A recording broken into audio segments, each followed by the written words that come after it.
سب سے پہلی چیز تو یہ ہے اللہ پسند نہیں کرتا بری بات کا اعلان کرنا۔ کوئی بھی چیز بری ہو اور اس کو علل اعلان کوئی بندہ کہنا چاہ رہا ہے، اللہ ہرگز اس کو پسند نہیں کرتا۔ اس میں بہت ساری چیزیں آ گئیں، جیسے فحش کلامی کرنا، گندی باتیں کرنا، لوگوں سے ڈسکس کرنے کے وقت خفیہ باتوں کو جنہیں چھپانے کا شریعت نے حکم دیا ہے اس کو برسر عام کہنا، یہ وہ چیزیں ہیں جن کو اللہ رب العزت فرما رہا ہے ہرگز اللہ پسند نہیں کرتا مگر مظلوم سے۔ ہاں اگر کسی پر ظلم کیا گیا ہے، مثال کے طور پر کسی کی عزت لوٹ لی گئی، اور اگر وہ ظالم کے خلاف مقدمہ کرنے کے لیے علل اعلان اس گناہ کا ذکر کرے کہ میرے ساتھ ایسا ایسا ہوا ہے، تو وہ گنہگار نہیں ہے۔ مظلوم ان باتوں کو علل اعلان کر سکتا ہے، لیکن کچھ لوگ فحش باتوں کو اور بری باتوں کو شوقیہ طور پر کرتے ہیں، شوق سے کرتے ہیں، ان کو اس میں مزہ آتا ہے۔ نوجوان جب چار جمع ہو جائیں تو وہ آپس میں ڈسکس کرنے کے وقت لڑکیوں کی باتیں کریں اور اس کو یہ سمجھتے ہیں فخر کی بات ہے۔ قرآن کہہ رہا ہے سو یعنی بری بات کو علل اعلان کرنا یہ بہت بڑا گناہ ہے۔ ایک تو یہ چیز ہوئی، اور اس کے علاوہ تم سے کچھ گناہ سرزد ہو گیا، انجانے میں ہوا کہ جانے میں ہوا، لیکن تنہائی میں کیے تھے، رات کے وقت گناہ ہو گیا، لیکن اس کو آ کر کے تم نے 4 لوگوں کے سامنے بیان کیا، یہ ڈبل گناہ ہے۔ گناہ کرنا الگ مسئلہ ہے، اظہار گناہ کرنا یہ اور ڈبل مسئلہ ہے۔ اظہار گناہ گویا کہ اب مثال کے طور پر کسی سے رات کی تاریکی میں کچھ گناہ ہو گیا، کون دیکھا تھا؟ کسی کو نہیں معلوم، صرف اس کو معلوم، وہ اکیلا تھا، کر لیا۔ لیکن جب وہ مجمع میں آیا یا اپنے دوستوں میں آیا تو ٹھٹا مار مار کر کے مذاق کی شکل میں اپنے رات کے کیے ہوئے کرتوت کو بیان کرنے لگا، ارے کل رات تو میرے ساتھ ایسا ایسا ہو گیا، میں نے ایسا کر دیا ہے۔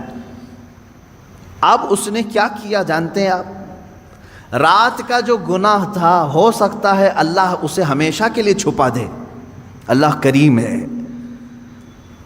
بندے کا گناہ وہ چھپا دے گا تنہائی میں کیا ہوا، اور ہو سکتا ہے دنیا میں جب اس نے چھپا دیا ہے آخرت میں بھی اللہ اس گناہ کو نہ کھول کر کے معاف کر دے، بخش سکتا ہے۔ رب تبارک و تعالیٰ اپنے فضل و کرم سے معاف بھی کر دے گا، لیکن جب تم نے گناہ کا اظہار کیا تو گویا کہ دوسروں کو اپنے گناہ پر گواہ بنا دیا، تم نے 4-5 لوگوں کو اور بتا دیا کہ تم نے یہ کیا تھا۔ اب مجھے بتاؤ قیامت کے دن جب ان گناہوں پر تم بخشش کا سوال کرو گے کہ اللہ مجھے ان تمام چیزوں سے چھٹی دے دے، معاف کر دے، تو جن جن تک تم نے یہ ساری باتیں بتائی تھی وہ بھی کھڑے ہو جائیں گے کہ اگر اس کی یہ چیزیں معاف ہو سکتی ہیں تو ہماری کیوں نہیں معاف ہو سکتی، ہماری بھی معاف کی جائیں۔ تو میرے عزیزو، گناہ ایک الگ چیز ہے، اظہار گناہ یہ اور خطرناک چیز ہے، چھپانے کا حکم ہے۔ جب کسی سے کچھ گناہ ہو جائے تو اسے چھپا دیا جائے۔ عزیزان گرامی وقار، اسی لیے جانتے ہیں اللہ تبارک و تعالیٰ نے عیبوں کو چھپانے پر بہت زیادہ اجر و ثواب کا اعلان فرمایا، اور حدیث رسول صلی اللہ تعالیٰ علیہ وسلم ہے جس نے اپنے بھائی کے عیب چھپائے قیامت کے دن اللہ اس کے عیبوں کو چھپائے گا۔ تم ستر پوشی کرو، علل اعلان برائیوں کا تذکرہ نہ کرو، اللہ تمہارے بھی بہت ساری چیزیں چھپا دے گا۔ تم چاہتے ہو کہ تمہارا کچھ نہ کھلے تو دوسروں کا بھی کھلنے نہ دو، ان کی پردہ پوشی کرو۔ مجھے چند دنوں قبل ایک صاحب نے یہ سوال کیا تھا کہ کوئی مولوی صاحب ہیں یا مؤذن صاحب ہیں، میتوں کو نہلاتے ہیں، اور کسی جگہ میت کو نہلانے کے بعد انہوں نے فلاں فلاں باتیں کہیں کہ میں نے ایسے ایسے مردے دیکھے، فلاں کا چہرہ ایسا ہو گیا تھا، فلاں کا ایسا ہو گیا تھا۔ ان میتوں کے متعلق وہ اس طرح کی باتیں کرتے ہیں اور پھر لوگوں کو یہ کہتے ہیں کہ تم ڈر جاؤ، یا اپنی دھاک ان پر جماتے ہیں اور یہ کہتے ہیں کہ اگر تم فلاں فلاں میرا کام نہیں کرو گے تو تمہارے باپ کو میں نہلایا ہوں سب لوگوں کو بتا دوں گا، معاذ اللہ رب العالمین۔ اسی لیے جانتے ہیں آپ، ایک صاحب نے فون کر کے ہم سے یہ مسئلہ پوچھا کہ وہ اس طرح سے دھمکی بھی دے رہے ہیں کہ کچھ لوگوں کو، کیا مسئلہ ہے؟ اسی لیے شریعت طاہرہ نے حکم یہ دیا ہے اپنی میت کو نہلانے کے لیے بھی ایسا آدمی ہو جو پرہیزگار ہو۔ ہاں یہ حکم ہے، جو پرہیزگار ہو، جو تقوی شعار ہو، اس کو نہلانے کے لیے بھیجا جائے، وہ آدمی نہلائے میتوں کو۔ کیوں اس طرح کا حکم شریعت طاہرہ نے دیا؟ اس کی وجہ یہ ہے کہ اگر وہ نہلانے کے دوران کوئی عیب دیکھتا ہے تو اسے وہیں چھپا دے۔ مسلمان کے عیب کو ظاہر کرنا بہت بڑا گناہ ہے۔ جب آپ میت کا کوئی عیب نہیں بیان کر سکتے تو پھر زندوں کا عیب کیسے بیان کر سکتے ہیں؟ زندے کو تو اور مجمع میں رہنا ہے، میت کو تو اب قبرستان میں جانا ہے۔ اب اس کے تم جو برائیاں بیان کر رہے ہو میت کی، یہاں تو کوئی اس کو اب برا بھلا کہنے والا کوئی نہیں رہے گا، وہ تو قبرستان اپنے الگ شہر چلا گیا۔ لیکن شریعت نے جب میت کی برائیاں کرنے کو منع کیا ہے تو آپ اندازہ کریں زندوں کے عیبوں کو کھولنا کتنا بڑا گناہ ہے۔ اور ایک بات یہ بھی یاد رکھ لیں، جنہوں نے مسئلہ مجھ سے پوچھا تھا میں ان کو یہاں ذکر کر کے میسج بھی دے دیتا ہوں، جو بندہ چاہے وہ مولوی ہو، مؤذن ہو، جس نے بھی ایسی حرکتیں کی ہیں کہ میتوں کو نہلانے کے بعد ان کے گھر والوں کے ساتھ بلیک میلنگ کرنا، میں کہتا ہوں ایسا شخص فاسق و فاجر ہے، بدترین گنہگار ہے، اور اسے آئندہ اس طرح مومن میتوں کو نہلانے کا کام ہرگز نہ دیا جائے۔